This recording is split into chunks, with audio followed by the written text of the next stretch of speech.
preparation to get a bit more life into the pitch and kind of going back, I guess, to what South Africa have been doing in home tests for the last few years? I mean, look, Jofra Archer's inclusion means that South Africa can't necessarily make pitches like that only suit the fast bowlers, because now England can fight fire with fire, as it were. And obviously, if Mark Wood comes into the team, he's more than capable of doing that too. I think I read something in the Evening Standard from Rob McPherson that they might play them both, although that seems unlikely. I think.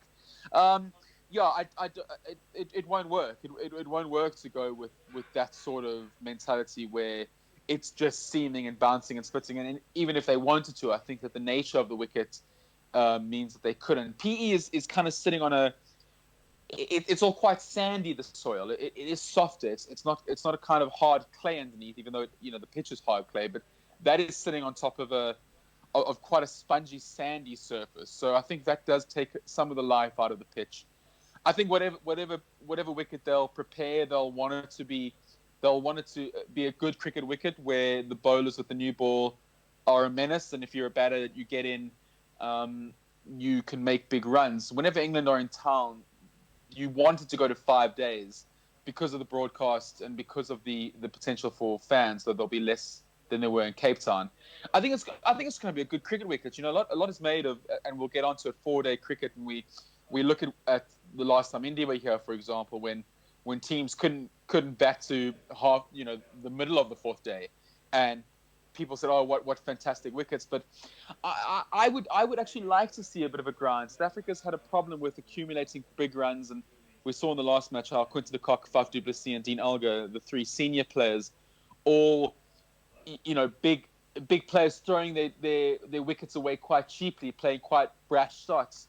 So I wouldn't mind a wicket that kind of can slot the batsman into a mindset of, we're here for the long haul and we're going to look to go big no matter how long it takes. England struggle with pitches like that in New Zealand in terms of being able to find breakthrough on flat pitches. As you say, there's potential pace being brought into the attack in Archer and Wood, and we might as well use this to get onto England selections. Just before we do, though, a little bit of context. I mean, England haven't played at PE since 2004, so there's not much of a guide there. But the last Test match that was played here was the second Test of the Sri Lanka series after, the kind of the morning after the night before, in terms of Kusal Pereira's absolute monster knock in the Durban Test, wasn't it? The Test before, but this was the Test where Sri Lanka was set 197. To win in the 4th innings and chased it down with 8 wickets remaining, striking at well over 4 and over against a pretty decent attack. I think that was the last Test for both Dale Steyn and Dwan Olafir. So runs can be scored, at least were able to be scored early last year. But yeah, for England. They won't have Jack Leach available, so Dominic Bess will get another go on a pitch that might be a little bit more helpful. Jack Leach, it seems like, has had an absolute horror show of an English autumn winter. I feel really sorry for him. If you don't know, it turns out he was hospitalised during the New Zealand tour. That turned out to be sepsis. He's had gastroenteritis and the flu, and as you may well know, he suffers from Crohn's disease and has done since he was a teenager. So. It seems like almost a kindness to get him out of there. Dominic Bess, who did half a good job in Cape Town, will have a lot more to do on a pitch that might be a little bit more to his liking. But there's a lot of tea leaf reading about whether Wood or Archer or Wokes will play. It does seem like at least one of Wood or Archer will play, with Jimmy Anderson now out of the tour. I agree with you. I don't think they're likely to play both Wood and Archer. I can see that for Joburg, a little bit like a repeat of what India did in Joburg at the start of 2018, going in with a full pace attack. But for South Africa, let's talk about the England selection, because actually there's more to unpick, weirdly, with the South African selections, even though they're unchanged. Yeah. Okay, so starting with England, as you say, you don't see both fast men going. The thing is with the spinner here, it's not necessarily a turner, but a spinner who can control the tempo and go 2 and over, allows the quicks at the other end, as he does anywhere in the world, will allow the quicks to to operate at full tilt from the other end. But that probably becomes more important here because of the lack of penetration that the fast bowlers will get out of the pitch. Just touching on Sri Lanka, which is important that you bring it up. South Africa bowled poorly, and the reason why they bowled poorly is because they were duped into thinking that a Sri Lankan side won't be able to handle the short stuff. And whether that's true or not is irrelevant in Port Elizabeth, because if you bang away at back of a length, that ball's going to sit up and it's going to get spanked, which is what the Sri Lankans did to the South African bowlers. Speaking to Anrik Nokia, who knows this ground better than most, he's the only player from the Warriors franchise, which is the local franchise in the current South African setup. He once took a 9-for here in a franchise game against the Knights. The key is pitching it up, and pitching it up a good half a meter more than you would otherwise. That doesn't mean that you have to be that only dibbly-dobbler bowlers are successful. Anrik Nokia regularly cranks it up at 150 kilometers an hour. There's no substitute for pace no matter what length you're hitting it at, but you got to hit it at a much fuller length, and you got to get the batsman coming forward. That probably means that naturally the English will probably feel more comfortable, because that fuller length is a more comfortable length. It's the length that they grew up bowling on English wickets. Yes, it doesn't seam as much, and the Kookaburra ball won't swing as much as the Duke's ball, so that comparison is not the same. But in terms of the areas that the fast guys are going to be looking to hit, it's fuller. You want to get the batsman coming forward. You want him driving. The catches are in play, but also the catches in front of the wicket, the guys at short extra cover and even at mid-wicket.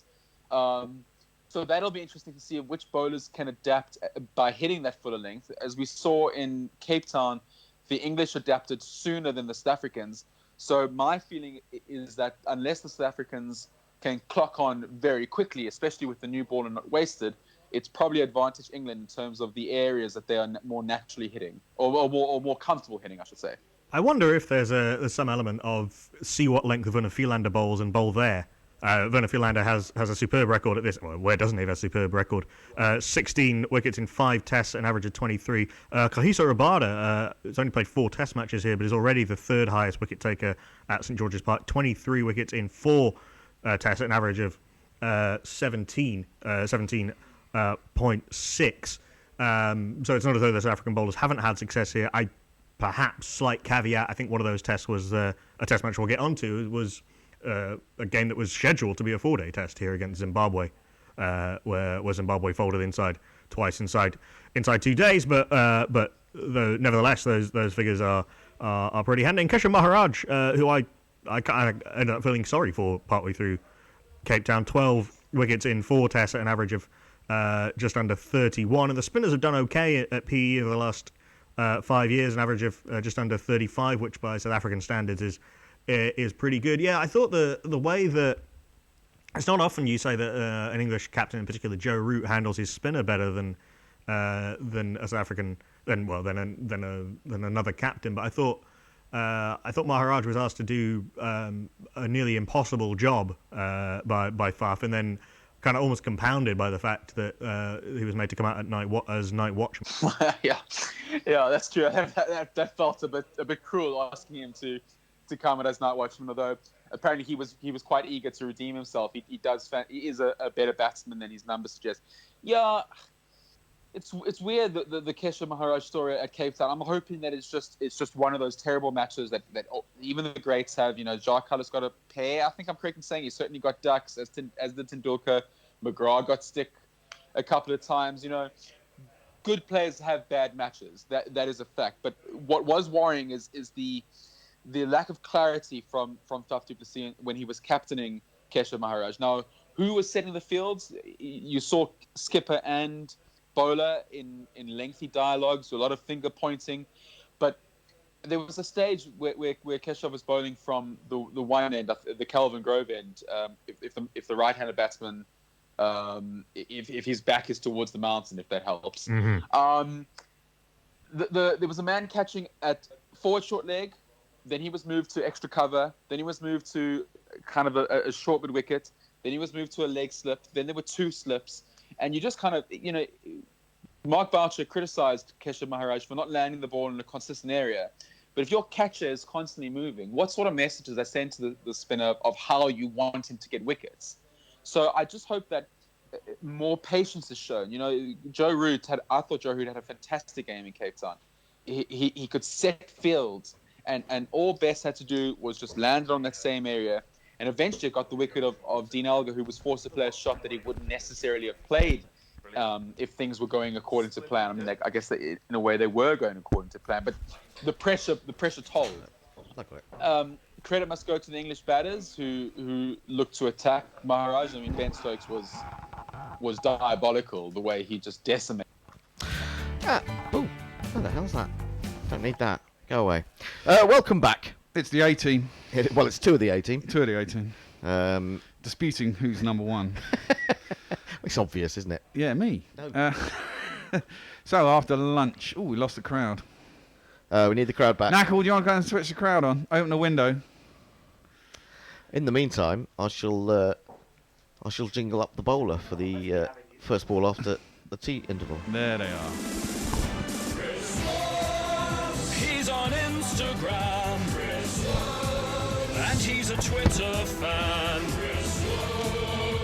On the Ashes tour, not Ben Stokes, but he'll have to do. Well, it was a fortunate couple of quick wickets before lunch, before tea. First ball after tea is Wokes warming up into his work with a shortish ball to Quinton de Kock, which he defended into leg side and there's no run. I'm just trying to figure out who I actually managed to put money on this wicket. It's an important thing I have. What have you gone for?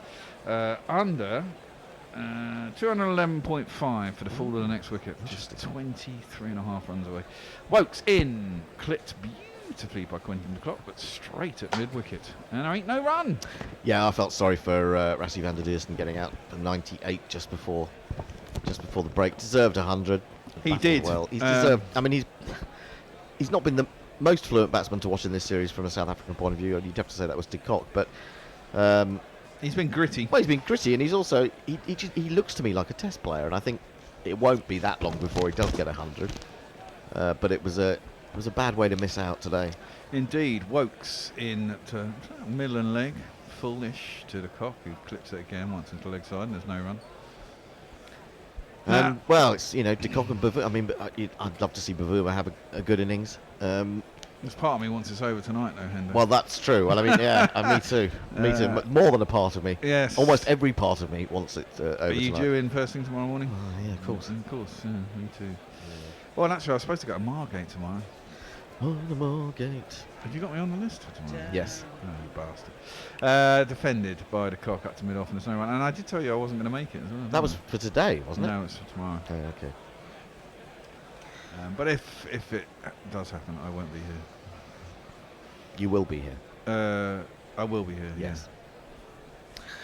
Unless something changes dramatically, in which case I'll send you an email. Oh, great. Yeah. All right then. I'll send Tony in. He wants a day off tomorrow as well. Man, I don't know. Some of these people just don't work hard enough. Edge! Oh, through the gap down towards third man. Between gap and probably full skip with a bit. 4 runs. It's Nissan She. It's Nissan She.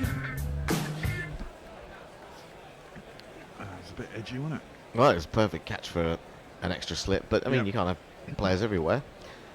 No. And I presume a new ball's due in about 20 overs. Should get one before the end of play tonight. Yeah, I mean, he's fairly new to the crease, de Kock, and you'd think maybe 3 slips at this stage.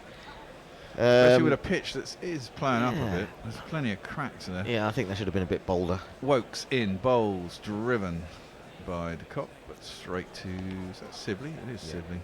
To cover.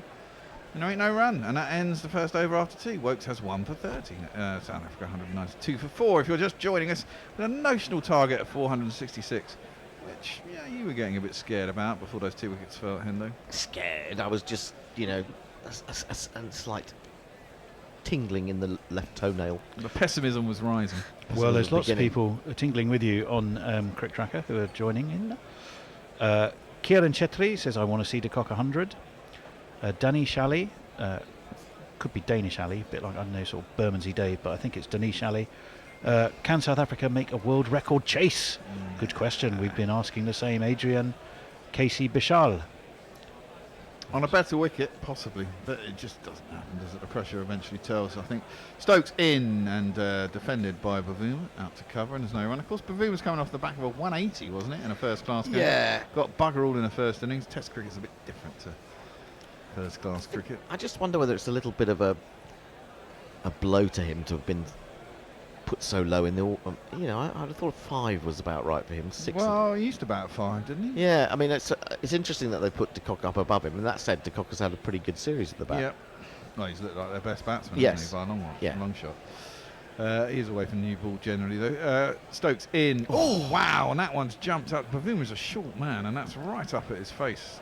Jack draws his bottom hand off the bat. I think it hit it. Yeah, I mean, in the end, it's pretty well played. Yeah, it's crunched into his bottom hand. That must have hurt.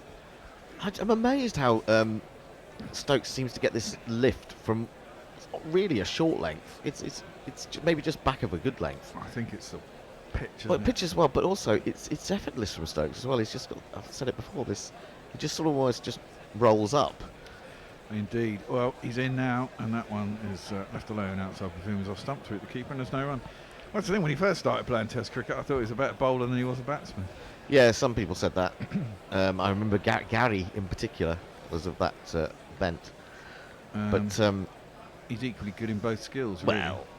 Well, The problem was when he first came after that 250 in Cape Town, he basically played the next 6 or 7 Test matches as a slogger. Came in and tried to get off the mark too quickly and hit it out the ground straight away. I think it all went to his head. But he's a class batsman. Oh, he is a class batsman. Well, he's hauled his neck back in, hasn't he? Played down to short leg. He's a bit deep. I presume that's Ollie Pope. Playing in a James Taylor role, and there's no run. Did we jingle players up after tea, or was I asleep? We certainly. We haven't had Temba. We got to have Temba. Oh, of course. No, because Clint Williams had said the Temba Bavuma jingle is single-handedly worth the price of subscription. Well, there you Well, go. I won't keep We you better waiting. play it. I'll do it after this ball because it's probably going to be quite quick. And then we've got time. Fit it Indeed. in. Well, Stokes at the end of his run-up. Bavuma yet to go off the mark. He's faced 11 balls. And Stokes up to the crease, bowls, and left alone outside the off stump. No run. Gives a Temba jingle. Nice little mover. Front foot, back foot groover. Now it will behoove ya to keep an eye on.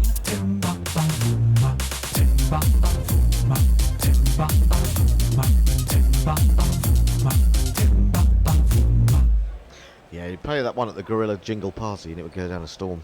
Absolutely. Need on a loop. Stokes in. That one did seem to keep a little low, but Bavuma right behind it plays it out to backward point. And there ain't no run, and that ends that over. 192 for 4. I was saying what Adrian Casey Bishal had said, I want to see De Kock 100, Proteas fire. Rene Abbott says, let's go Proteas. Smaranath Linagar says, something's wrong with South Africa, very sad. Joy Percy says, South Africa is lost.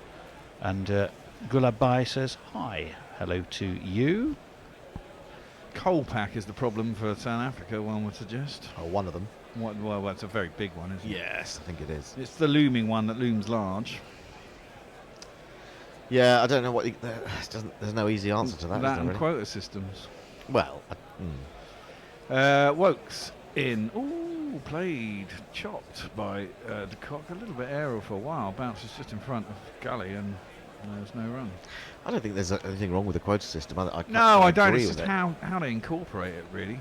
Well, I mean, I must admit, I didn't realise that the quota system was over a year. Yeah. Isn't it, rather than per match? I always presumed it was per match.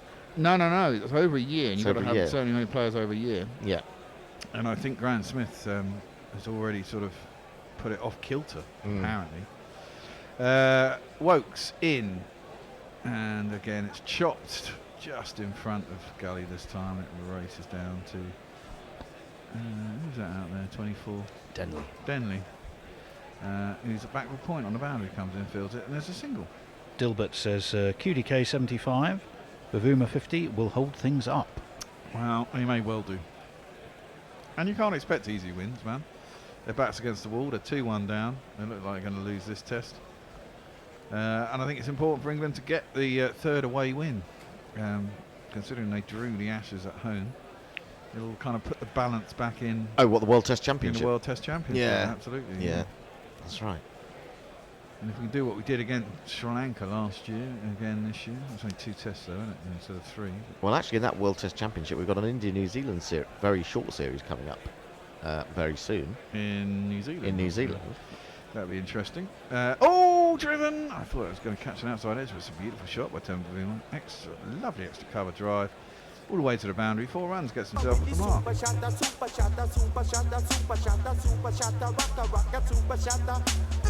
Now, I've often wondered this.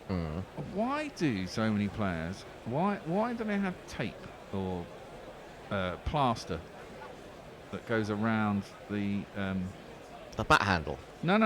Around the sides of the helmets. I mean, Temba's got an awful lot. So that's guided down towards third man. He'll get himself another 4. And the 200 is up for South Africa. 201 for 4. There's not one boy for me. I must have 2 or 3. I need 4. You see how it's sort of have plaster around the 2 sort of support struts that come down from the side of the head. See there? He's got a lot more. But you notice on virtually all batsmen's hats, English, South African, I notice a lot of it.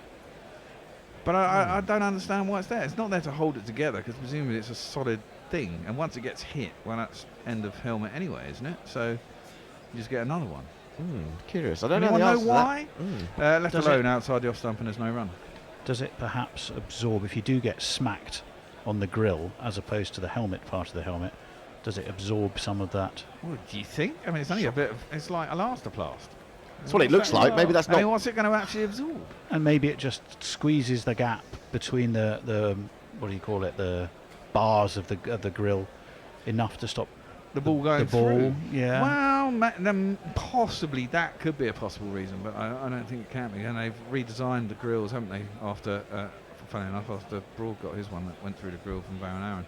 Left alone outside the off stump by Temba.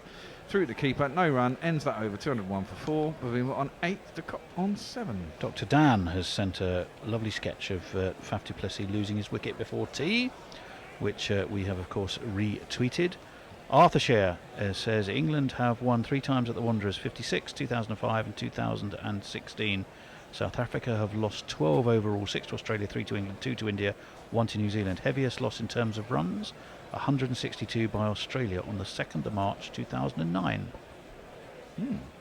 I was sorry, I wasn't really listening. I was watching the replay there. There was a bit of shoulder barge. Yeah. Faf du Plessis barged Butler. and there were some words, and he pointed a finger at Yeah. Broady, who looked like he was trying to placate things. And then Rooty came in. This was all just before tea. It was. Do we know what it's about then? No. Yeah, I think No, you do know. Fafford. Yes, I think. Well, I'll tell you in a second. Stokes is going to continue.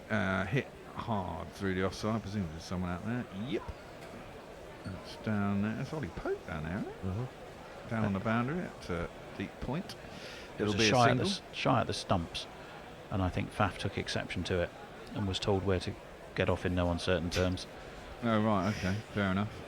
Well, you can't stop people from having a shot at the stump. Well, it did hit him. Well, you know. Yeah, but it hit him low down on the pads, and he was standing in front of the wicket, so it wasn't like a dangerous throw or anything like that. But neither of them have had happy Test series, him or Just Butler. No. In comes. Oh wow, Stokes, and Bavuma exaggeratedly pulls his hands away from it. Ball, and it goes through a Just Butler. No run. Yeah, I mean, and he was a little unlucky the way he got out, but I didn't see England give any stick to Faf when he did finally get out. Oh, that was a good catch, didn't it? That was last night. Yeah. Well, the night before, rather. No, it was last night. That was last night, yeah. The last wicket. Yeah, England's that's right, last wicket, yeah. wasn't it? That's a leaping salmon catch. Yeah, that was the one moment of pleasure in this Test series, I reckon, for Faf. He got up and looked absolutely pleased as punch. Chuffed. Yep.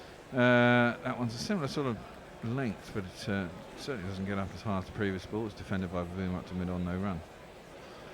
202 for 4. Any more tweets and stuff coming on? Not at the moment, no. Come on, peeps. You know you want to talk to us. National target, as I said, of 466. Although Nitin Budiraja says South Africa will win. Yeah, right. Bold claim indeed. That's a very bold claim. It's Nitin Bajaj. I haven't heard anything from him for a while, have we? Used to be a regular. Oh, there should be a leg slip, but there isn't. And so it's going to be... Oh, that's not going to be a 4. Oh, it could be. No. Wokes is down there. I thought it was going to race away. It's quite fine. This is just clipped around the corner from Bavuma down towards the long fine leg boundary. But Wokes sped around and managed to stop it and got it back in. And he got 2. He moves on to double figures already, 10. Yeah, it looks in pretty good nick, Bavuma, I have to Yeah, he say. does. That lovely cover drive over or two ago was superb. Let's hope you just put the mockers on him. Well, no, not really. I want to see Bavuma do well. He's the kind of player that you want to see I've got money riding on flourish. next I don't wicket. care about your pathetic I know money. I know you don't, but I do. Oh, and that one rises outside his off stump. He tries to play a angled back drive out through the point, and really should have just left it alone. It wasn't too far from the edge. Ooh, it was very close to the edge. In fact, it's a pretty poor shot. There's been a lot about how difficult it is to play the straight back shot, forcing shot off the back foot or the back foot drive when the ball comes through as high as that. That you should be more looking to play the cut it, shot. Yeah, I kind of tend to agree. There's been a lot of angled bats, a fair few catches in the slips, and still zipping through a bit. Stokes up to the crease, bowls, and it's driven out down there. Similar sort of shot. This time he gets it out the middle of the bat and races away to the third man boundary for 4 runs. Stokes pulls his hands over his head, and doesn't really matter. 1, 2, 3, 4. It was a straighter bat this time, but it just didn't jump. It was a kind of expected height that the ball should come through. No, but that's the thing, actually. That's the point. He was played with straight bat, but if you'd had a second gully, that would have been a catch for a second Yeah, it gully. would have been. It wasn't totally Because straight. you can't back. quite control it. You can't get on top of it. Yeah. Yeah, whereas you can roll your hands if you're Yeah. cutting it. Or you can go up and over, can't Yeah, you? exactly. If there's enough bounce. 33 overs remaining in the day. 6 wickets required. 6 Stop us wickets coming back required. tomorrow morning. Yeah. Not looking that way, but it does mean we'll get back to go have a kit very early in the morning, one would have thought. Possibly. Kit Well, now. these two could go on until the end of play, though. Driven nicely by Quinton de Kock, but straight to mid-off, no run. Jeff Perkins suggests that the taping on the helmet could be for covering up logos. Ah. Really? Why? They got Missouri slapped on the side of them anyway. They don't have logos. I mean, Quinton de Kock hasn't got anything there. Well, it depends if it's a logo just for the helmet or whether it's a some other sort of logo that maybe they wear in domestic cricket Ooh, or we something. might finally be getting a change of ball. The ball isn't going through the handcuffs.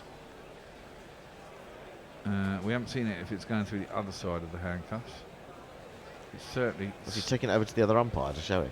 He is indeed. It's like he's taking him a plate of something. He is.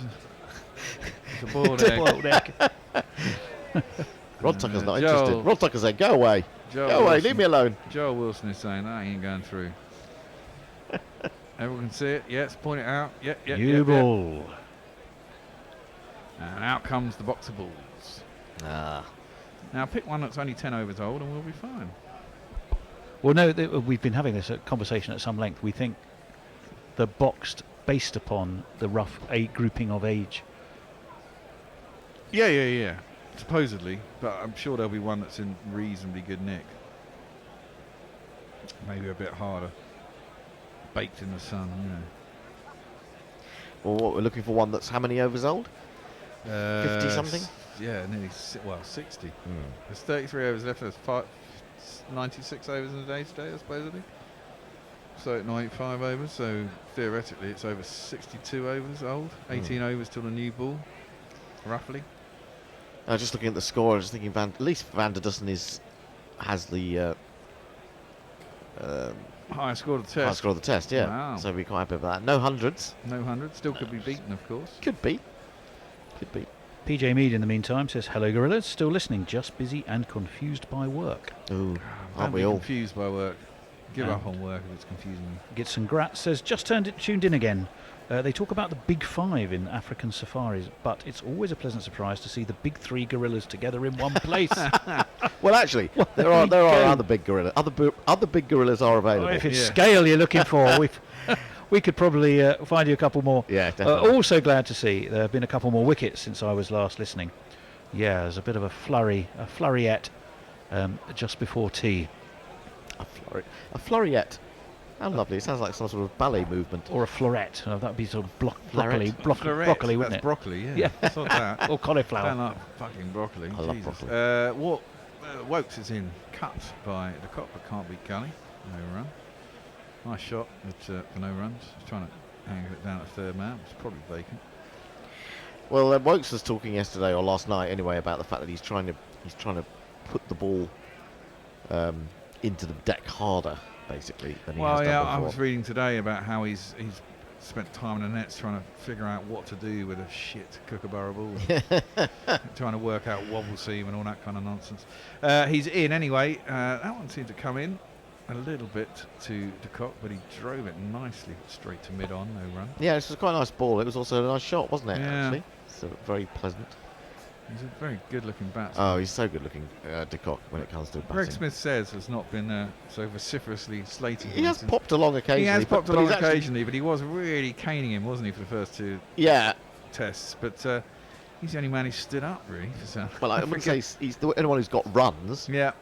That's too short. Pulled. Is there a man out there? Well, there is a man out there, but he's at long leg, and that's gone out to the mid-wicket boundary. And God damn it, I've lost fucking money again. Hey. The number of the day. Who could ask for more? The number of the day. Hendo is is very happy. 4. Anyone who sits here and bets with their phone or their iPad while commentating deserves to lose. That's my attitude. That is my attitude, and I will stick by it. Yeah, fine. You know, Missouri was owned by Robin Smith originally. Really? Yeah. I remember doing a story about Missouri back in the mid-90s. Yeah, no, he started it.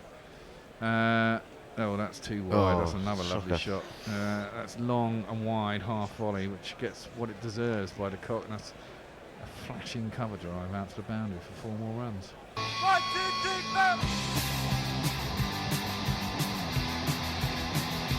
Yeah, I only realised this when he came into. I think he came down to Southampton when I was doing one of those World Cup games. Oh, right.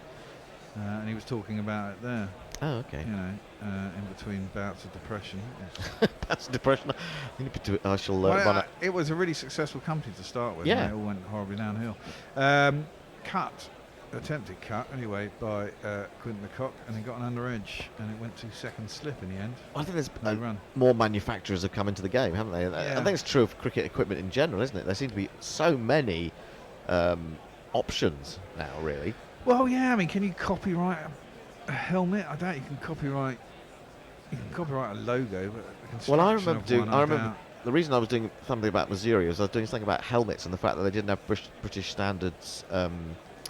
You know, what do they call it? Patents or not patents. And that was all about the story and why that was happening and why you shouldn't use a helmet that didn't have the British standards kite mark or whatever. But Missouri were around there. There was Albion. Are Albion still going? I don't know. I think Albion was South African, weren't they? Were they? I think so. Well, a lot of my South African friends or club mates used to use Albion. I had a very strange helmet actually. I can't remember where I got it from now. I got my first one second hand off some guy with a really big head. It didn't fit very well. I hardly ever used it. That's cut by Timberveen with tobacco point, no run.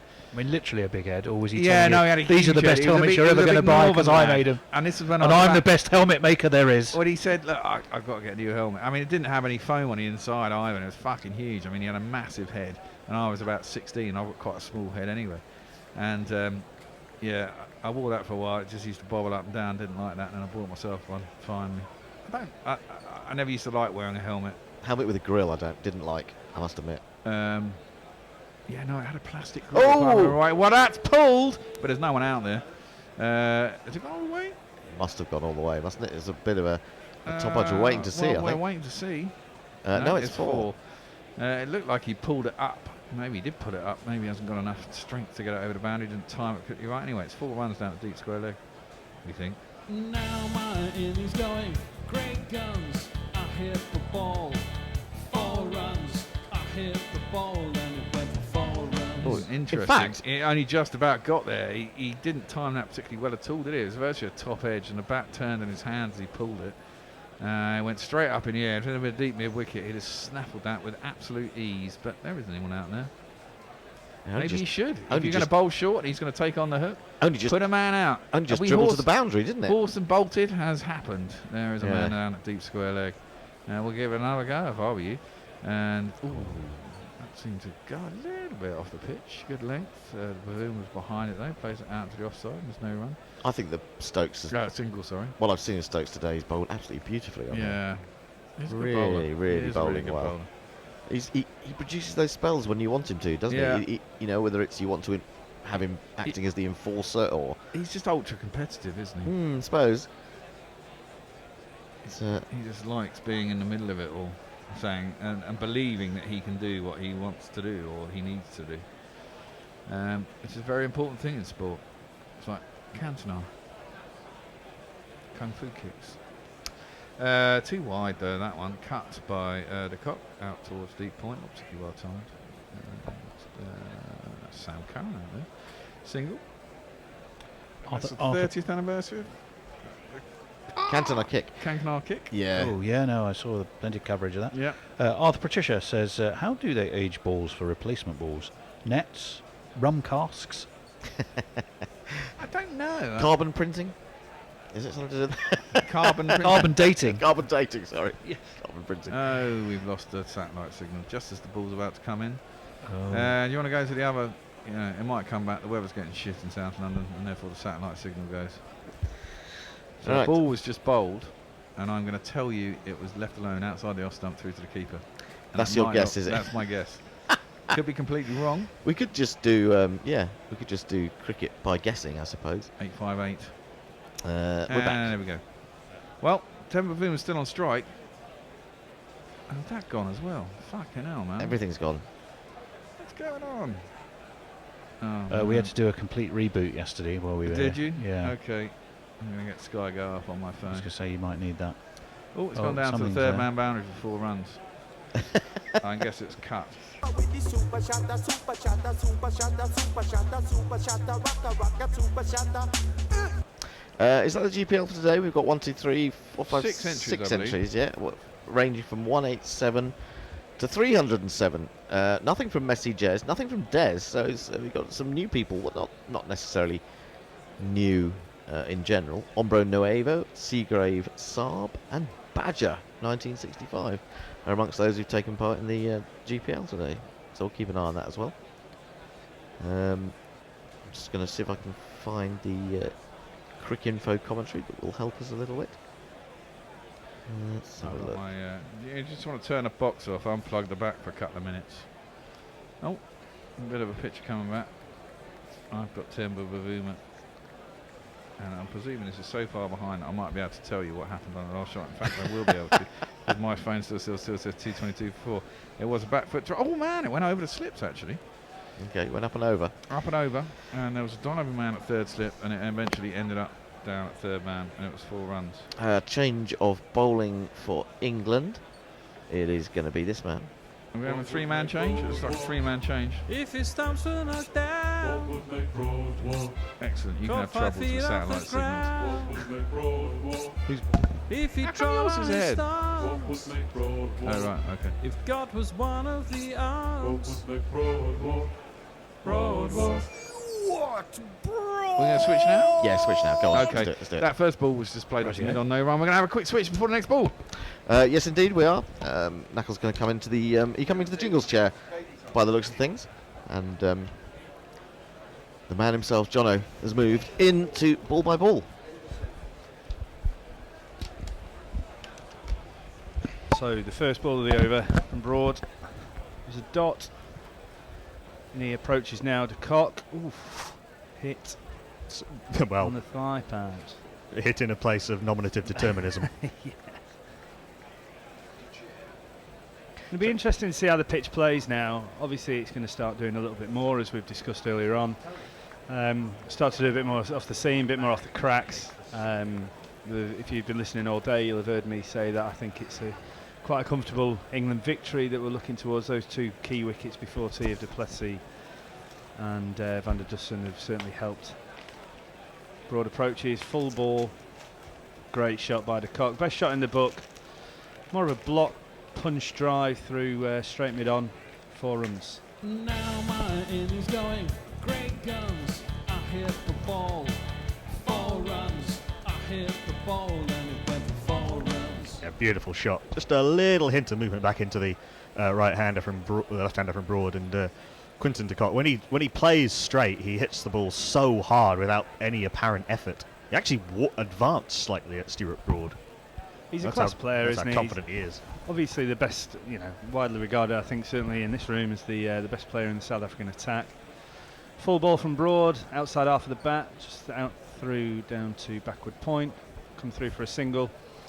Although, to be fair, the bowler is, over the last couple of years, perhaps one of the best bowlers against left-handers in world cricket, Stuart Broad. He's worked very hard at it. A few years ago, people were talking about, he's come to the end of his time. But this round the wicket line he has, where he moves the ball away towards the slips, has done incredibly well for him. And David Warner couldn't score a run against him in the summer, which we all was an absolute pleasure Enjoyed for anybody English to watch. Yeah, he wasn't the only Australian left-hander who struggled. As Munkawaja to a lesser extent against Stuart Broad. Yeah, you're right. I think he's been in brilliant form pretty much since the start of 2019. Broad approaches, just back of a length, and a lovely shot from Bavuma. No man out there for one of these.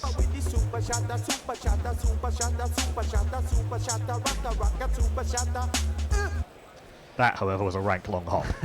Yeah. I think England have got to be careful here. They have got, de Kock's a quality player, high score 95 in the series at the first test. And Bavuma scored 100 against us at Newlands 4 years ago. So, two quality players. Bavuma, he didn't get many in the first innings, but at the back of 180 in his last first-class game. That's his last Test 100, though. Snorter. Absolute snorter. What? Joel Wilson says no, but Bavuma looks like he's going. Well, they've reviewed it. Bavuma looks like he may have been walking off. Yeah, Bavuma's accepted defeat there. Hang on, so England have reviewed, but Bavuma's walking. Have they lost a review? Well, that is a bit odd. I don't think that reflects well on Joel Wilson from what we've just seen.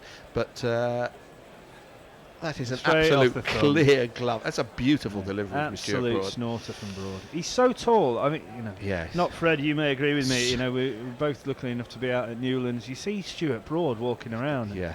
I've stood next to him He as is a unit, 6'6", and he's a foot taller than Temba Bavuma. Bavuma, frankly, did well to get a glove on that. It's absolutely unplayable from Stuart Broad.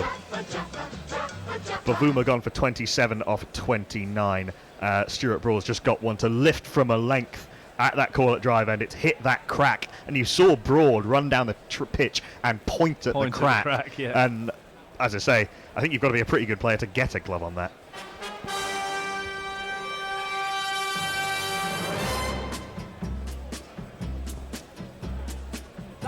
Gone for 27 off 29, caught by Butler off Stuart Broad, his first wicket of the innings. Let's just run through a few tweets. De Chair, I don't know what series they were talking about before we sat down here, but he says that series also happened to get a ton in the last innings of the series in Cape Town. Wanderers Test will be remembered for Marcus North getting a ton on his debut, and Philip Hughes getting a second ball duck on his. That was Australia. In South Africa. 2009. Right. Mitchell Johnson took a whole heap of wickets, bowling demon left arm swing at pace, and then completely lost it in the subsequent Ashes series. As he's prone to do. Jeff Perkins, our own Gorilla Perker, we ought to call him, a jingle maester extraordinaire, says all you have to do with Stokes is to tell him his opponent wears glasses and his intensity goes up to 11. Just watching a replay of that, Bavuma absolutely nowhere to go. What a delivery that was from Broad. Was that actually not given out by Joel Wilson? It can't have been, because he went for a review and then Bavuma got up, dusted himself off and walked off. So is that another piece of shocking umpiring? Well, unless he may have kind of seen Bavuma. Bavuma was on the floor for a while, so it seems like another terror decision from the umpire. It does look bizarre, because that was a fairly clear glove. I mean, we all saw it and said that's out. And the camera focused on Joel Wilson. Sometimes they miss a signal, but the fact that Root then went for a review suggests that he never gave it out. This brings to the crease the club cricketer, as I like to call him, Dwayne Pretorius.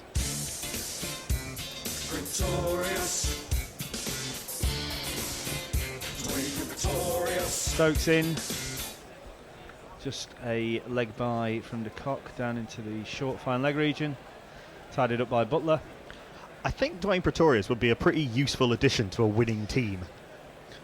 Like he'd be the kind of cricketer who wouldn't be spectacular, but would be able to bits and pieces contribute and do a job. He bowls the donkey overs. He's quite accurate with the ball, and he can hang around with the bat. But it's kind of not what you need in a team that's struggling. Yeah, I just wonder at this level whether he's good enough. There's obviously something about him that the selectors like. I mean, I've seen nothing about him so far that would suggest to me that he's up to Test match level. I'm not a Test match selector. And so we've got no idea really at that level. But he bowls medium pace, doesn't do a right lot with it, and has done nothing really with the bat so far. In comes Stokes, back of a length. It's very obvious that the England boys are just trying to hit that crack as often as possible. Out through mid wicket for 2. Mark Wood does the tidying up into Josh Butler. Dean Simpster says, remember the crack in the second test? It had its own Twitter account. I didn't actually remember. Yes, it did. Seagrave Saab says, well, that's my GPL's Flintoft already. This must just be about the highest scoring rate from the South Africans all series. Well, they are helped that there are no fielders outside, saving ones. And Tony Bishop says, cracking debut for Jono, wicket in his first over. That's 4th so far today. Yeah, I think first ball I got a wicket in my first stint. An absolute snorter from Stokes, beating the outside edge from Pretorius through to Josh Butler, no run. A cricketer a tweeter yesterday said something about if Pretorius is a Test cricketer, then Darren Stevens was robbed because he was comparing the two, and Darren Stevens has had a pretty amazing career as a county cricketer. It's one of those fine cricketer. But no one's ever really suggested that he's Test standard. I think he'd have done a real good job in the white ball game at times. And in England bowling. I mean, he's about 75 now, isn't he? In approaches Stokes to the wicket, solidly behind it from Pretorius. Length delivery. If Darren Stevens was from New Zealand, he'd have played 20 tests. He would have built the team around him, probably. I think playing in, he'd have done exceptionally well in, they're probably the conditions most like ours, aren't they, in terms of, the first class game? Well, it used to be, but not so much anymore. I think in first class cricket to some extent, certainly the Test wickets are now pretty flat. Flat, yeah. Well, the 2 tests that we witnessed earlier in the summer. It's not just this last. Well, no, but yeah. Stokes approaches, back of a length, hits that crack wide of off stump, left alone by Pretorius. How many tests are India playing in New Zealand? 2. 2. That's as much as New Zealand ever want to play, isn't it? Well, they've said as much, Yeah. because basically they can't afford to play longer series at home. Wow. Even though obviously India are there for the milking as far as the money's concerned. Is that because every time you catch a ball one-handed and wear a silly orange T-shirt, you get $1 million or whatever, or a share of? I tried to enter that competition when I was out there for the 2015 World Cup. You have to be a New Zealand resident. You didn't just and shut can the you catch, Knuckle? Stokes approaches, slightly straighter, blocked out into cover point, where little Sam Curran tidies up. Grubby has tweeted something that we normally keep quiet amongst the Gurillarati. He says Tony Bishop doesn't like it when other commentators take wickets after he's put in the hard yards. Well, sorry, Tone. Newbie's luck, I think. And Mark Long, who I suggest was probably a friend of yours, says, is Jono trying to tell us that Pretorius is going to be an old Wimbledon CC overseas player next season? Well, you don't rate him. You don't rate him that much, do you? Yeah, I reckon. Well, he'd do a job in the Surrey Championship, I'm sure. But yeah, who's the best player that you've played in club cricket who's either gone on or has previously played high level cricket? So we had an overseas 2 or 3 years ago, a young West Indian lad called Joshua De Silva. Check him out. He's doing great things for Trimbago Red Force at the minute as De Kock pushes out to deep square leg for 1. He played in the West Indies emerging squad in their recent regional one-day competition in the West Indies, which they won. He's a fantastic wicket-keeper batsman. He's started the first-class season so well for Trimbago Red Force. He's averaging, in his first 2 games, he's averaging 193. He's a real one to watch. They've got they have some wicket keepers. I mean, Hope's keeping is not a particularly good keeper, but it's Puran is doing very well for them. So trouble with wicket keepers is you only have you don't have room for many of them in a team. Brought in, another well-directed short ball. Pretorius does well to stay under it. Josh he's 21 years old now, and he's keeping the gloves off Dinesh Ramdin. for the Trimbago Red Force. So that goes a long way to show you the kind of talent he's got and how well regarded he is. The Pooran Hope thing is an odd one because Shea Hope is obviously not a particularly good wicketkeeper. Obviously, is worth his place in the side. So, I'm talking one-day cricket as a batsman. Yeah. But Pooran's only kept in one game, and Shea Hope has never not kept. Brought in, left alone by Pretorius. Maybe he's the Johnny Bairstow of the West Indies. A bit And salty he said, about it. I will keep. Maybe. But he opens the batting as well, or bats 3 in the one-day stuff. So it's a lot on. Well, you know my theory. I think you need your best wicketkeeper in Test matches and in T20s. But in ODIs, you can probably get away with somebody who's not quite as good. I think everybody's still searching for their Gilchrist, aren't they? Which may never arrive again. I don't know if it's that so much, or it's just that he was the incumbent and they haven't seen fit to take the gloves off him in that particular case. Brought in. Smashed is there anybody straight up there? in the air. If there's a deep fine leg, we're in business. And gone. Caught by Sam Curran. Pretorius, living up to my expectations of him. Living down to your clubbing. expectations. Awful choice of shot. Slightly short. A nothing ball really from Stuart Broad, but again, throwing his wicket away. Practicing the shot on his walk-off. Well, you can go and think about it when you sit down upstairs, my friend. Not good enough at this level, I'm afraid. You silly little boy, what on earth were you playing at? Oh! Yeah, a few balls ago, he pulled out very late of an attempted pull, as if he was thinking that actually it's probably not a good idea, but then 2 balls later, he's just put it down long leg's throat. And Broad is delighted, as well he ought to be. And it's been good session for England.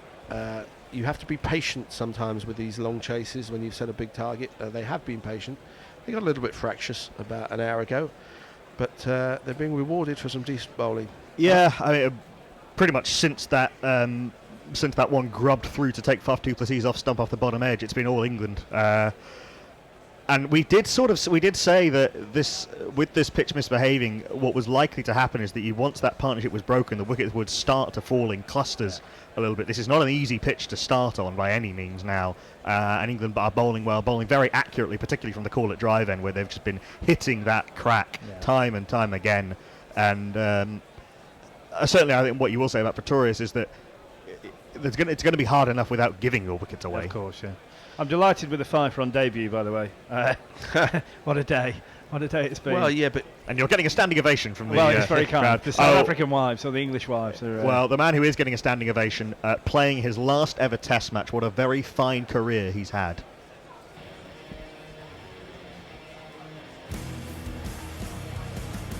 You first get the fear when he strides to the pitch. And that look right there tells you he's got the edge. The best you could hope for is to nick over slips off Big Vern. They call him the surgeon, the bowling machine. Surgically tear out your stumps real clean. He'll make you feel like you let down the team. That's Big Vern. As far as seam bowlers go in the modern era, there haven't been too many better than Vernon Philander. No. Broad approaches, De Kock slaps out through square cover for 1. Ollie Pope doing the business, riding around the boundary. Philander, I mean, what a servant to the game he's been. To bowl, he's always been round and about the same kind of pace, kind of high 70s, early 80s. But just that ability to nip it half a bat either way. A lot of people say in cricket you only need to move it half a bat, and he's done that so well over such a long time. An interesting point about Broad, it's just occurred to me. I heard yesterday on another radio network, competitors of ours, that Broad has the lowest rate of short balls of any bowler, seam bowler in world cricket. Only 3% short balls, and he's just bowled 2 Pretorius, and he's got a wicket with a second of him. And he approaches, hits Philander on the pad. No run. Is that over the course of his career no, or in the last? Well, it may be in the last couple of years or so. But the fact is, the one thing that I think Broad is really very, very good at nowadays is bowling to plans and working out, whether by himself or in conjunction with his captain and the coaching staff, working out plans and carrying them out. And if he bowls 3% of his balls are short, and he's just bowled 2 in 4 balls to Pretorius and got a wicket with it, then that's good going. I suspect it's proven recently because he has. He is bowling noticeably fuller in the last 2 years than he was through his career. He used to be used as the enforcer. One of the criticisms of him has always been that perhaps he always bowled too short, wasn't it? Yeah, and apparently this morning in his 4 overs, I think about 75% of the balls would have hit the stump. So he's looking to try and hit the top of off. But they've worked out Pretorius. He's had a similar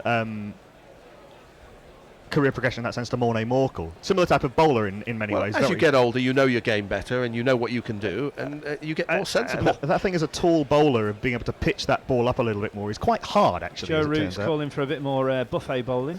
We know why this Brought is. himself on. This is because Philander's gone one leg. A and B. Left-hander? No. Overrate. Okay, full ball. Cock pushes out, no run. Oh, Patricia is... But massive runs he has hit, so there's that. Introduce yourself. Joe Root. Introduce yourself. Joe Root. Introduce yourself. Joe Root, actually. Joe Root in again, blocked into the offside, no run. Arthur Patricia is resiling from his previous position. He says, when I said earlier 80-1 for the draw was a canny bet, I was wrong. Takes, well, it's always good to admit you were wrong. Turned out the footmarks, it's well wide of the Cox off stump though, so absolutely no worries. But I'm not sure the slug. Well, I don't know about no worries. One. He tried to slug sweep it, so if it turns when you do that, it can go straight up in the air.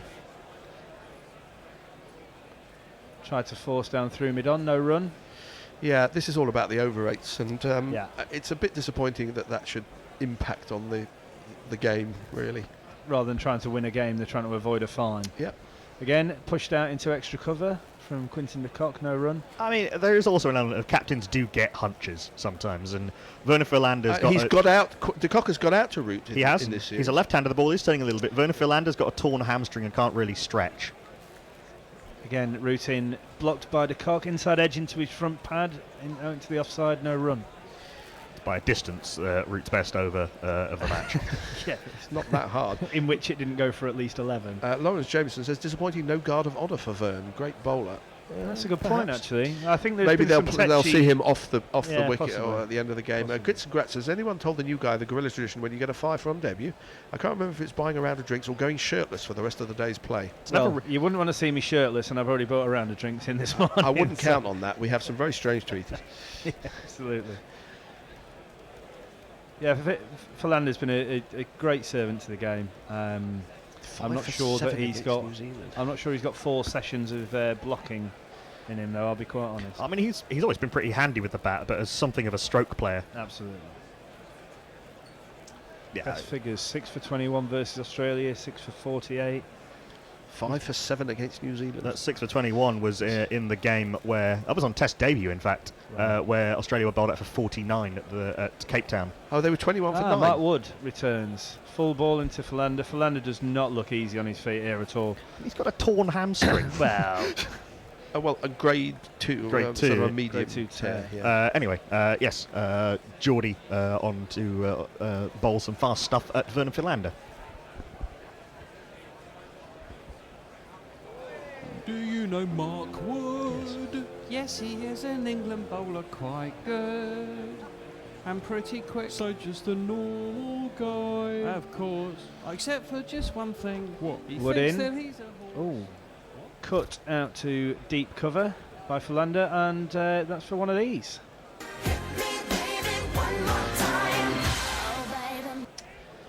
Interesting that there is no deep cover in place. I think. Really, for the number 8 batsman when he's trying to get wickets to win? Yeah, maybe. I mean, maybe he just sees that he's not. Maybe. I imagine we're not bothered about runs now. In fairness, so you'd rather keep him on strike. You don't want to give a 1 away and then get the bloke who can do some damage in at the other end. Well, you'd rather have another catcher in rather than have a deep cover. And that's I don't want to teach you captaincy. In comes Mark Wood. And Vernon Philander slaps him through mid-wicket for 4. Wrong one. I think we've got some idea how Vern's going to play this. Yeah, he's not going to hang around. You sort of managed to combine Hardistville Yearn and Vernon Philander somewhere. Yeah, I've absolutely nailed it. Another cross-seam delivery. The boys are trying to obviously hit the pitch quite hard.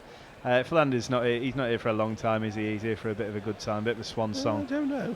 No quick singles, I shouldn't imagine. Look at what Maharaj did in the last game. Yeah, I think there's an element of also trying to maybe just push the field back a little bit. Forced back onto the back foot. Back foot defensive, just drops out into the offside. PJ Mead brings us a perhaps forgotten moment from Philander's career. He says he was also part of the Middlesex T20 title in 2008. The lad has every right to sport a torn hamstring. Fair enough. Yeah, I'm not sure that he'll put that down as his career highlight, to be fair. Absolutely. Well, that was a couple of years. That was 3 years, in fact, before he made his Test debut. Played, I think, a handful of limited overs games at that point. Barmy Army have obviously had some sauce today. Short one from Wood, just gloved down to long leg for one, picked up and dealt with by Sam Curran. 1 run to Philander. How many overs till the new ball? There are, after this, 8. Okay. So it'd be interesting to see how they use them. Wood bowling now. Would you expect him to take the new ball? Well, he hasn't at any point. It's been Curran and Broad who've done it Broad. most of the time. I suppose Stokes could have a go with a new ball as well. It could be Broad and Wokes. Yeah.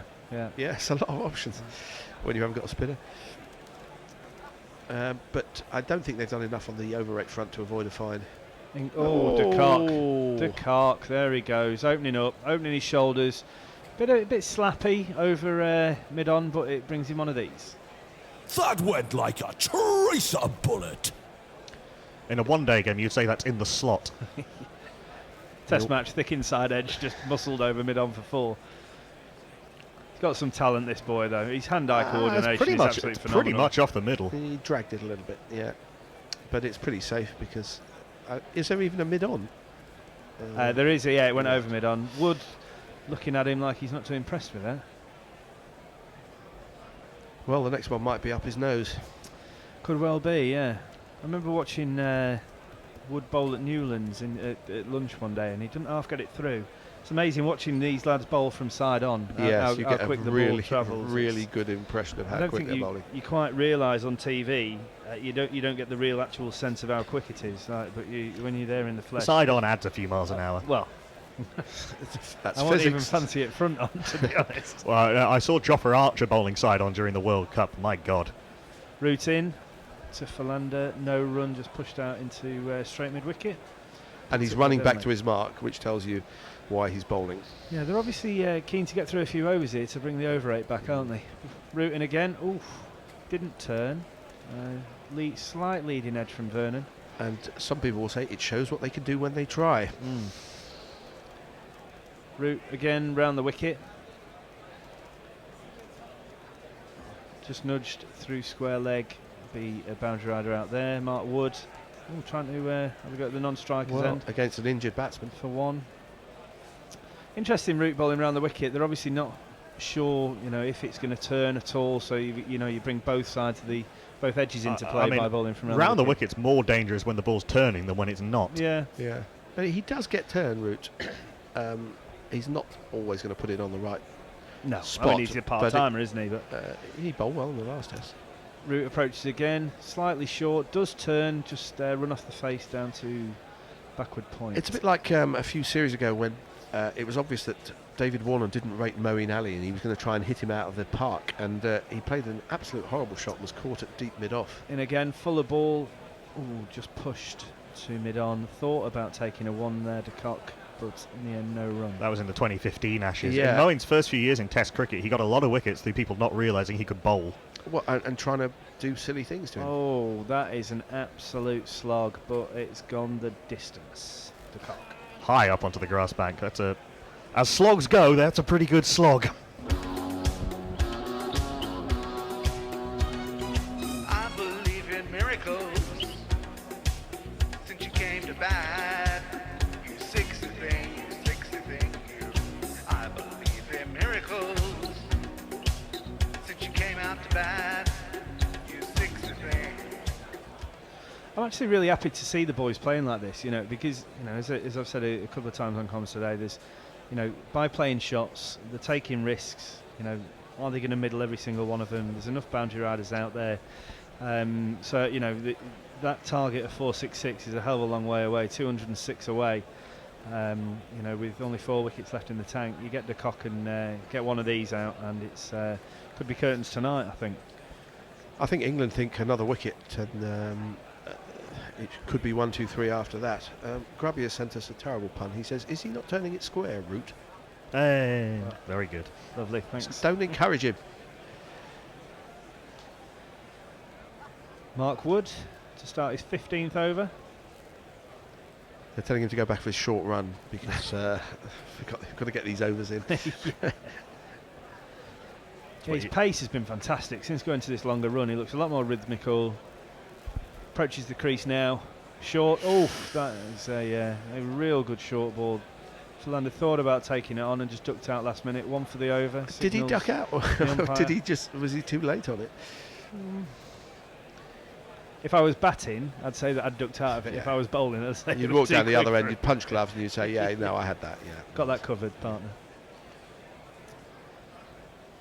Yeah, it's a shame to see Vern go. Obviously, the fans down in the southwest will be glad to see him arrive at Somerset this year. What an addition he'll be there. Well, if it's not a serious injury.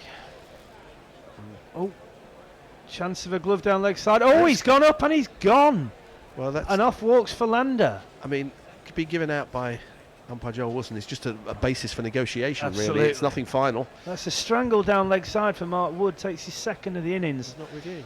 And he's not reviewing. He's off back into the changing rooms. De Kock gives him a cuddle. A few of the England boys go over and shake his hand.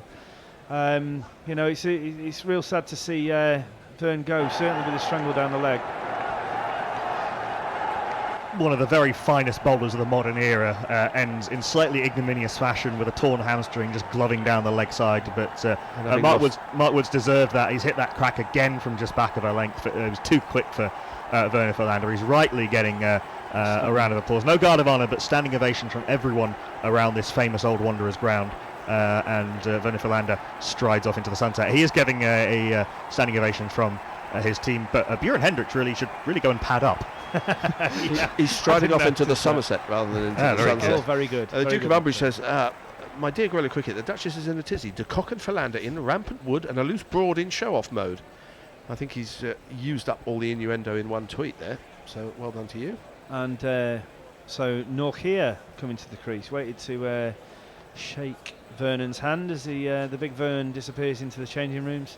But down he goes. A guy, proven throughout the entire series not to want to give his wicket away, Norkia. That's true as well. He's really applied himself well at times. A bit of a rear and he guard. still came in at 11 in the last Test match, which was bizarre. Yeah, here comes the man who's been quite a bit more than an irritant to England at times this series. If your number one project is to have yourself a bride, I think I've got to your number one guy. He was bought by a franchise when he was buying meat. It's Henrik Nortje. I can't remember, am I on 6 for or 7 for now?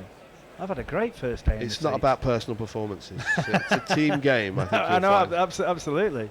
Just being approached by Big Steve. You're getting the hook. Taking too many.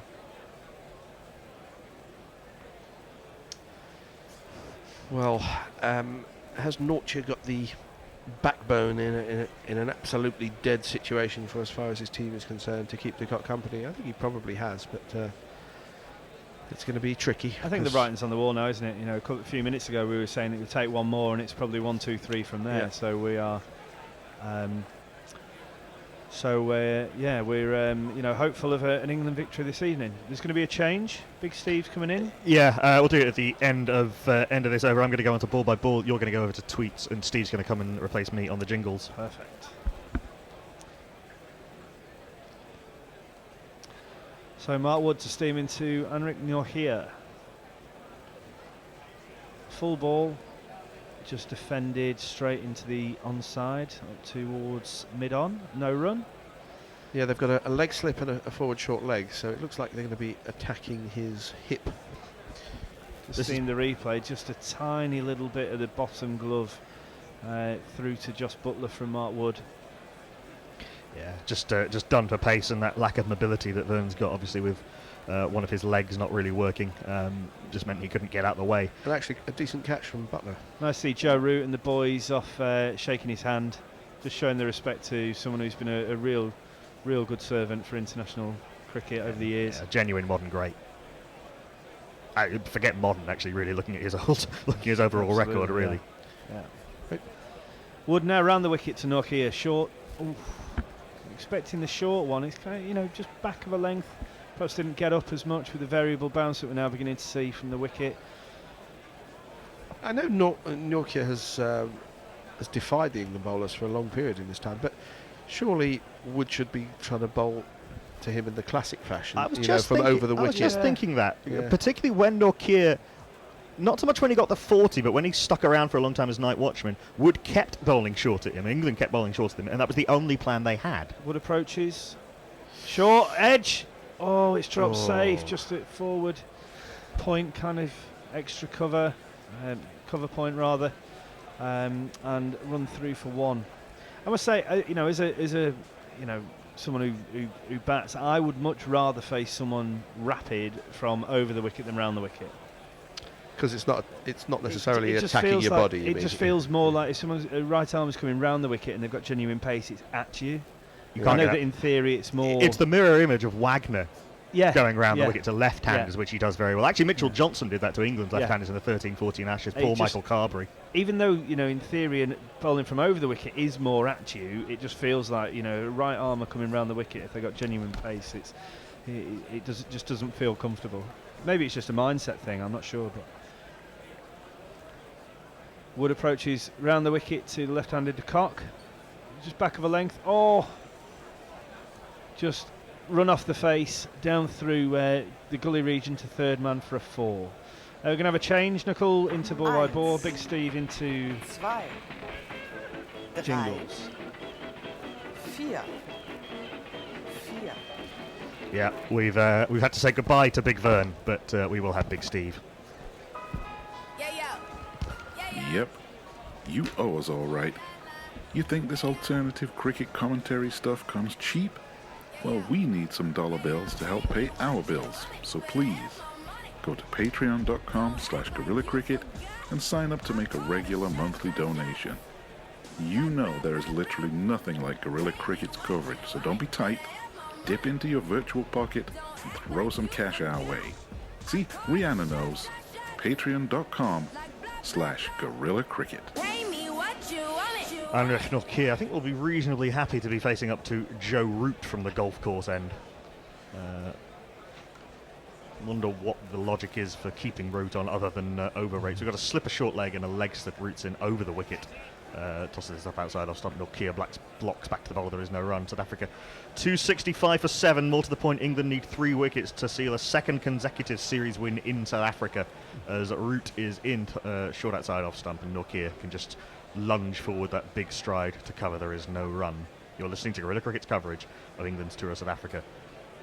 You join us an hour or so into the final session of day 4, possibly the final session of the series. Round arm from Root. Nortje and de Kock can't decide whether they want a single as Nortje pushes it out into the covers.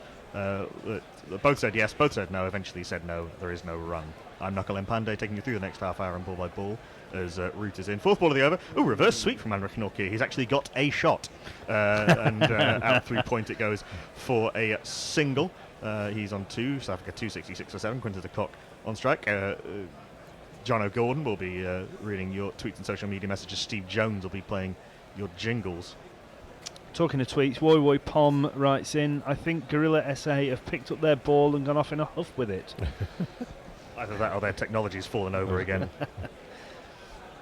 They didn't do the last session yesterday either, did they? So. No, they've been having tech issues, poor loves. Oh, well. Root round the wicket, just the one slip in place to Quinton de Kock. Oh, that one slides in, goes on with the arm. I think he's got himself outside the line. There's a big LBW shout from keeper, bowler, and first slip. Rock and roll Rod Tucker says no. I think that hit him just outside the line of off stump, and England aren't reviewing.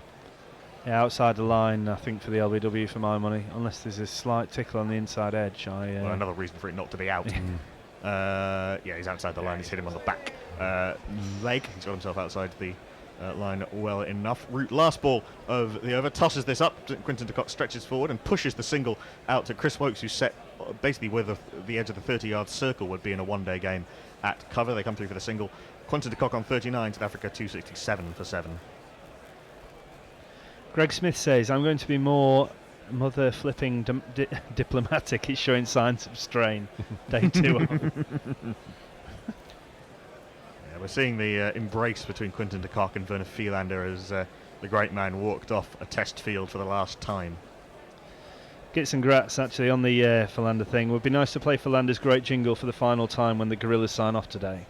That's not a bad idea. We'll see. We'll see what we can do about that. Signing off with a fitting tribute to the legendary Big Vern. It's the last of the greats, really, for South Africa. Gone, that team that had Smith, Callis, Amla, De Villiers, Steyn, Morkel, Philander, yeah. Boucher. Mark Wood continuing. Quinton de straight Kock up. has a horrible slog. It's come off the top part of the bat. It's not going to land safe. Chris Wokes walks around from mid off the field, and Quinton de Kock was running out of partners. In so doing, he's given Mark Wood an 8th wicket for the match, a 3rd wicket for the innings. South Africa 267 for 8. I think the writing may be on the wall.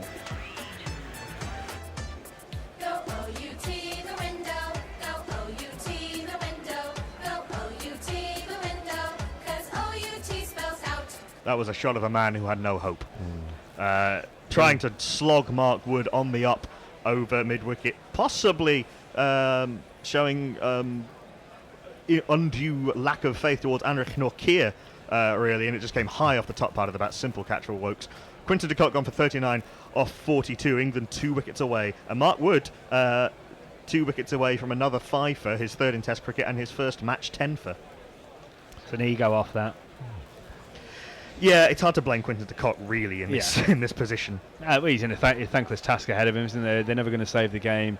Only 3 wickets left, and 3.5 sessions to bat. So that's him saying, right, you're bowling at 90 odd clicks, and I'm going to try and whop you everywhere, just to prove that I'm better than you. But on this more occasion, chance that the game will be finished in 4 days. Well, and also, if I keep blocking, one's going to get me eventually. And that puts Jono on a 7-for.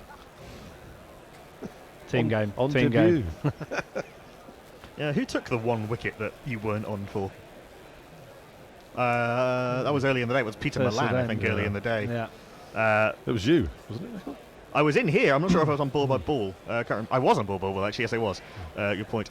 Yes, a man on Test debut. He's got a 5 on Test debut. Buren Hendricks in the 2nd innings, but really the game was gone by then. And talk about thankless tasks. Here's the jingle.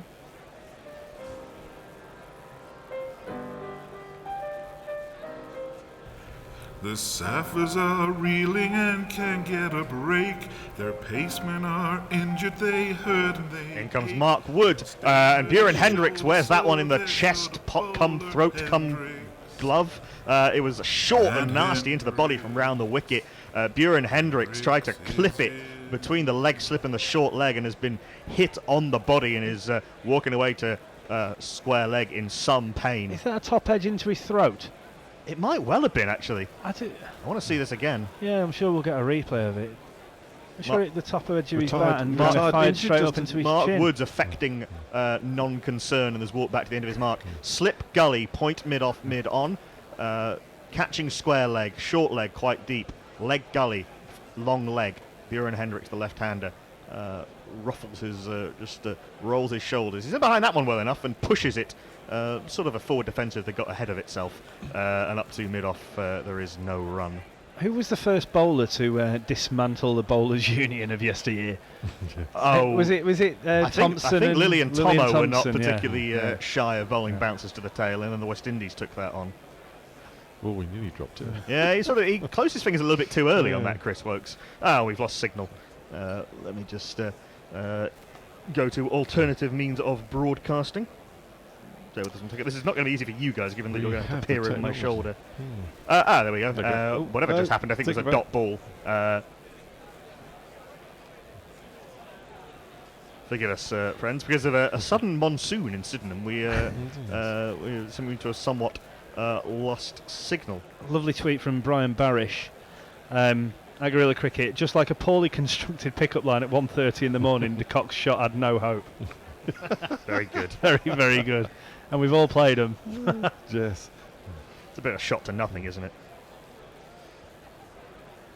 The next ball is short and flapped at by Buren Hendricks into the leg side. Joe Denley fields at square leg, and there is no run. Lovely tweet coming from Mike Mehorwood. Much as I love the idea of playing Philander's excellent jingle at the end of play, I must register my aggravation that Dane Piatt didn't get the same honour. Not sure he played had such an impact on global cricket to warrant that, but I like the sentiment. Mark Wood, 5 for 46 in the first innings, his second Test 5 for his second 3 innings, in fact. 3 for 52 so far. Short ball, which is actually pretty well played by Buren Hendricks. It climbed on him down the leg side, but he got it away nicely down to Johnny Bairstow at long leg, so I'm not quite sure who's off the field. It's usually Mark Wood, but Mark Wood's bowling, so it can't be him. They take the single, Buren Hendricks on 1. I'm sure they took the single. Buren Hendricks on 1, Anrich Nortje on 2, South Africa 268 for 8. 2 more wickets for England, 22 overs minimum left today, in theory. Do you want Vernon's jingle now? Yeah, why not?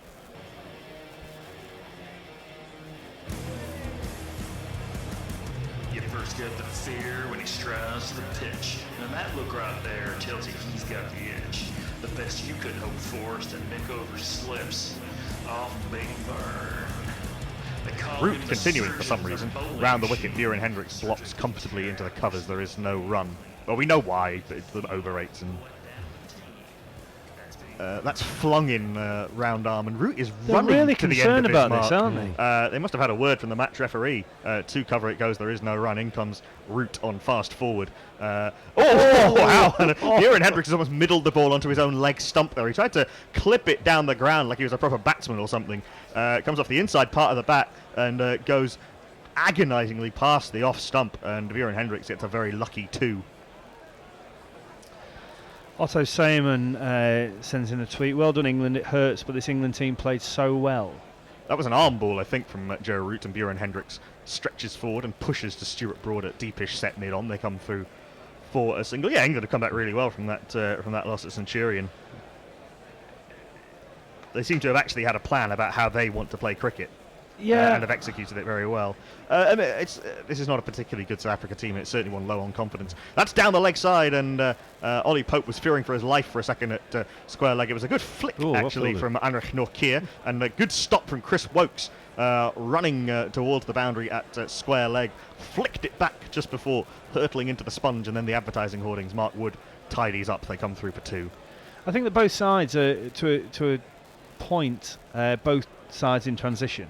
I think that England are probably slightly further transitioning in different ahead. directions. Yeah, well, yeah, I think you're right, down, yeah. as it were. Yeah, I think England will be a lot more settled.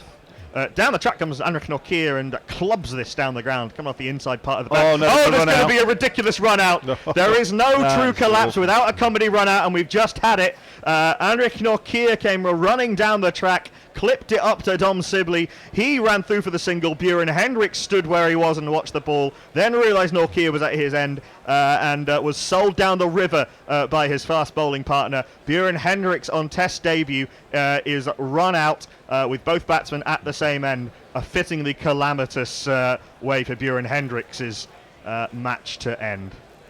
So get on your bike and take a hike right out of here.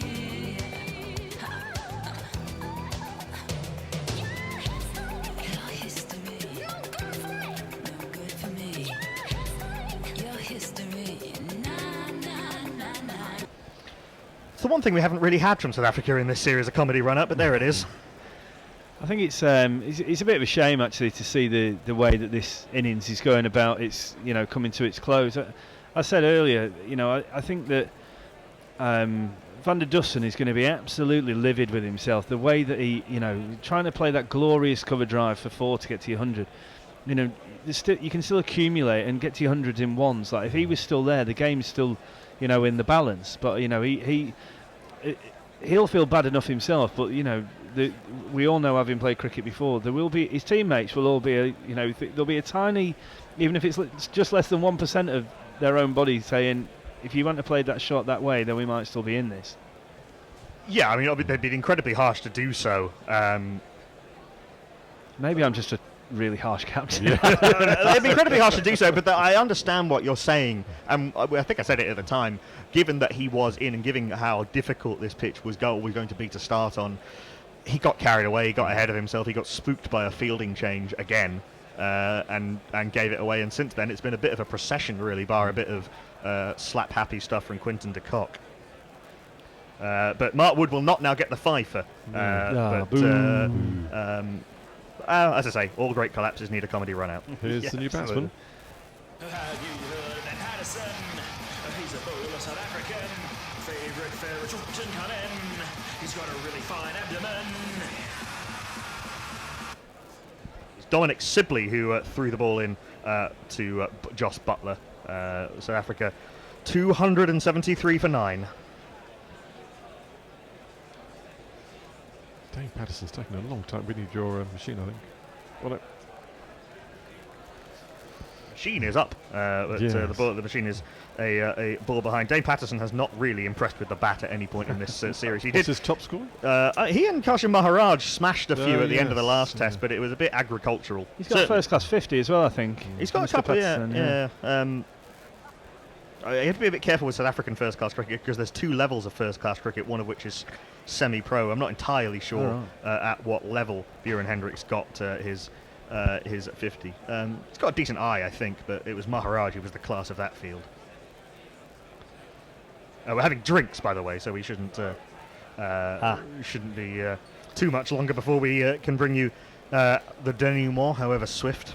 Patricia Arthur says, at Guerrilla Cricket, on the likelihood that this ends while I'm driving and cannot tweet, thank you for another great series of alternative cricket commentary and see you for the one-dayers. You're welcome, Arthur Patricia. Thank you very much. Thank you. For your continued support. Why did they take drinks then? Because they had to. They're worried that we might have to take the extra half an hour and... yeah, you can't see this lasting much longer now. The writing's very much on the wall. It's a shame for the innings to kind of come to a I don't think collapsing force, what we'd sort of expected, wasn't it? Yeah, I don't think really reflective of how this innings has gone. Mark Wood is steaming in round the wicket to Andrew Nokia pulls a short ball which flies over his head and I think has been given a wide. Yes, it has been given a wide. That went way over Andrew Nokia's head. Oh.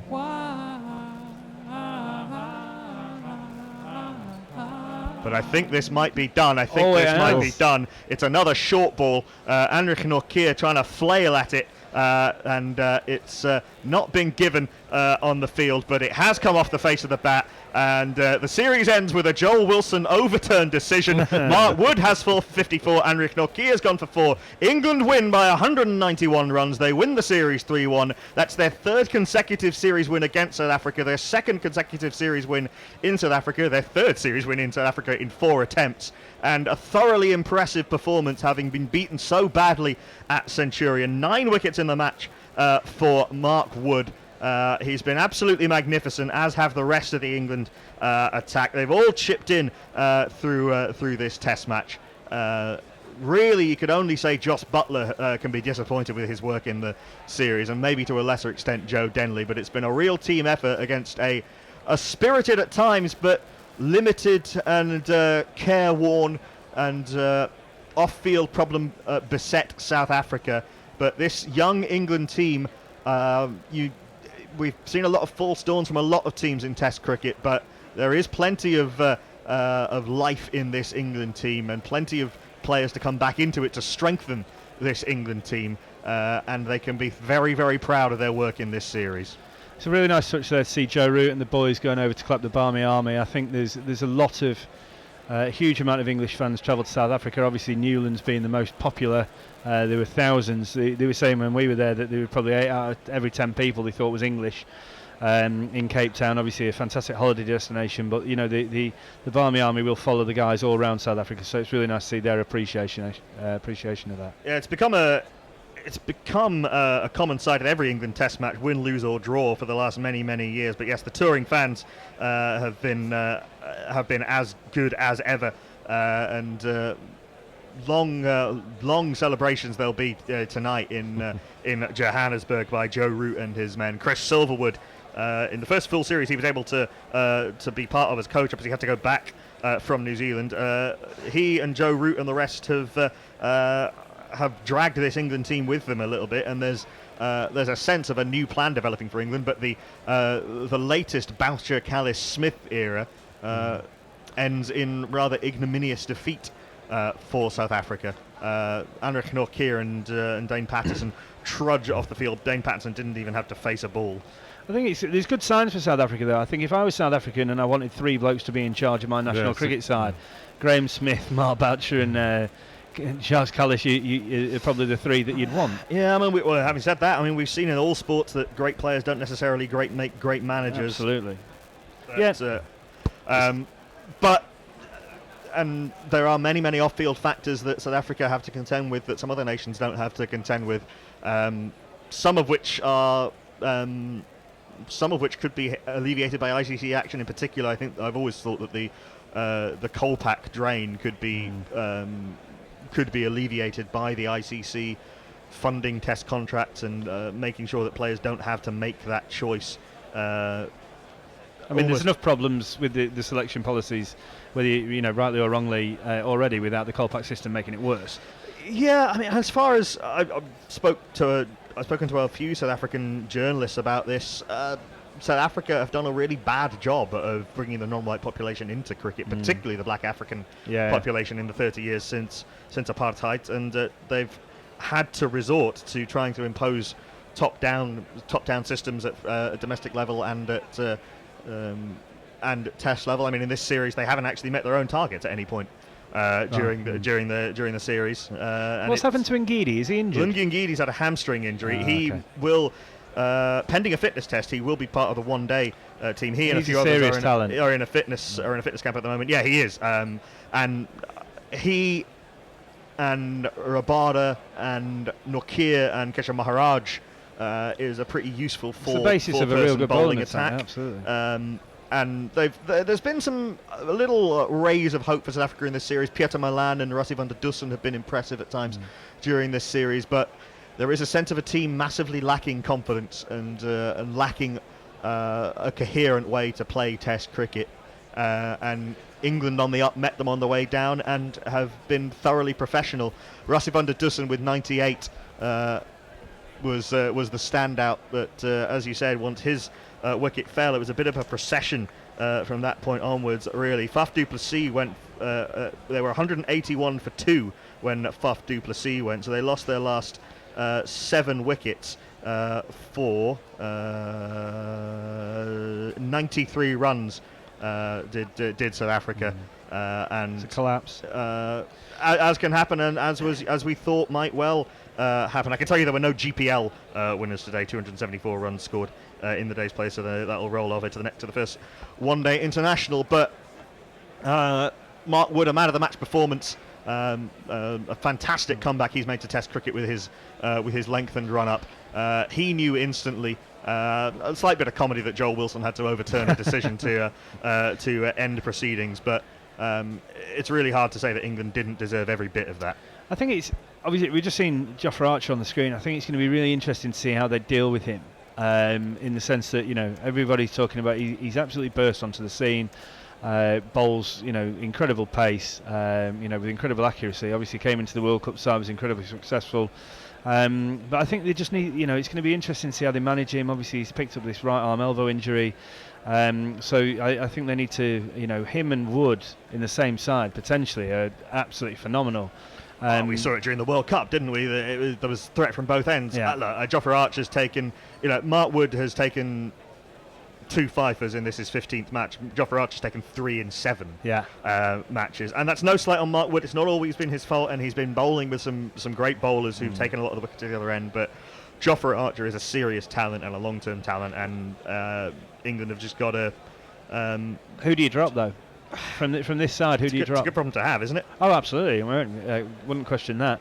I just wonder, is there room for both of them? I think a team with both of them is incredibly exciting. Yeah, look, I mean, possibly not while Jimmy Anderson and Stuart Broad are both still around, but how long that's going to be. Well, Broad's phoenixed himself over the last few years because when he got left out of the tour, left out of the sides when we were in Sri Lanka a couple of years ago, and people are thinking, maybe Broad's had his best days. His best days are behind him. I mean, you look at how he's performed in the last kind of 12 months. Broad's absolutely phenomenal. Broad has been brilliant since the start of 2019 in the West Indies. Without luck, he was superb, and he's been in brilliant rhythm ever since. And he's working with some of the bowling coaches at Notts. He's managed to bowl that fuller length and trouble batsmen more and more, and he's dynamite round the wicket to left-handers. But he is almost 35 years old now, and how long James Anderson has got left is a question we keep on asking. Look, Anderson surprised us all before with his fitness and his just sheer ability to come back. It shouldn't be forgotten he took a 5 for in this series too, in the second Test match. But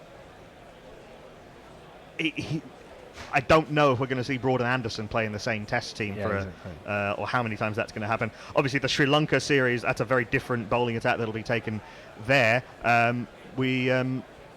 These are all open questions, but it's a good problem for England to have a lot of bowlers who can make the grade. We'll wrap up with some of your final social media messages, but before we do, thank you very much for your company during this Test series. It's been an entertaining Test series. There have been great standout performances, and England have looked stronger and stronger as they've gone on through the series. We'll be back, of course, for the one-day internationals. The first of those, which is on Tuesday, will be on air when will it be on air?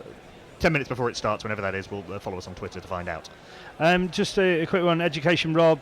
Fun fact, Joe Root's 20th Test win as captain, a winning percentage of 51.28, best since Vaughan. It's just he also loses a lot and rarely draws.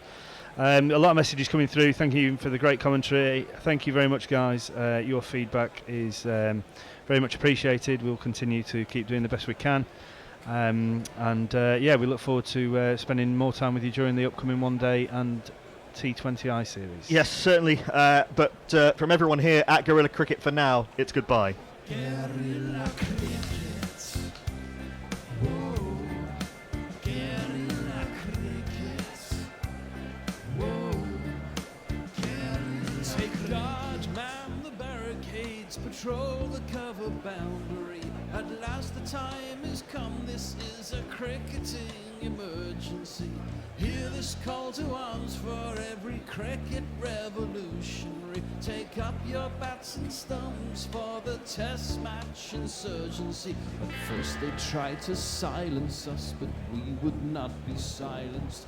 They threatened us with lies, so we threatened them with violence. Che Guevara, Sangakkara, Joseph Stalin, Douglas Jardine, Robespierre, Carol Hare, Vladimir Lenin, O'Brien Kevin, Guerrilla Cricket.